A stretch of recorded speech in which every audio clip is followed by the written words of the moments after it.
Doctor Mohammad ইউনূসকে প্রধান উপদেষ্টা করতে রাজি ছিলেন না সেনাপ্রধান ওয়াকারুজ্জামান। যমুনা টিভির এক সাক্ষাৎকারে এসব তথ্য জানান উপদেষ্টা আসিফ মাহমুদ।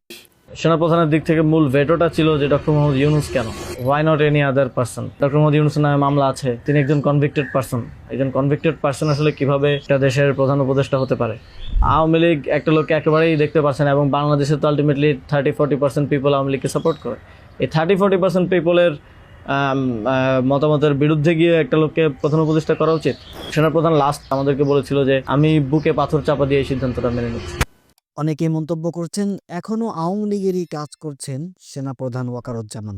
এ সম্পর্কে বিশিষ্ট রাজনৈতিক বিশ্লেষক পিনাকি ভট্টাচার্য বলেন, নাই এই ওয়াকার 600-র বেশি আওয়ামী লীগার খুনি পুলিশকে রক্ষা করছে জনরোষ থেকে, তারপরে নিরাপদে পার করে দিয়েছে সবাইকে।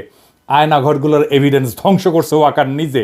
প্রফেসর ইউনূসকে আয়নাঘরে ভিজিট করতে বাধা দিছে ওয়াকার নিচে, তারপরে আঙ্গুল উঁচায় হুমকি দিছে। কেউ না, আমি একা রুখে দাঁড়াইছি ওয়াকারকে। আমার বিরুদ্ধে চলে গেছে সবাই, আমার বিরুদ্ধে কি ভয়ঙ্কর ক্যাম্পেইন চালাইছে এই ওয়াকার আর তার সাঙ্গপাঙ্গরা। আমি কারো নাম বললাম না, আপনারা চেনেন সবাইকে। ওয়াকারের আসল মিশন তাহলে আসলে কি? অনেকেই পদত্যাগ দাবি করছেন সেনাপ্রধান ওয়াকারের। এ সম্পর্কে আপনার মতামতটি অবশ্যই কমেন্ট বক্সে লিখে পাঠান।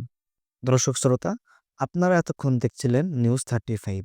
গুরুত্বপূর্ণ সব খবর সবার আগে পেতে আমাদের চ্যানেলটি সাবস্ক্রাইব করুন। পাশে থাকা বেল আইকনটি চাপতে ভুলবেন না। আমাদের সাথে থাকুন, জানুন বিশ্ব রাজনীতি ও দেশের সর্বশেষ আপডেট।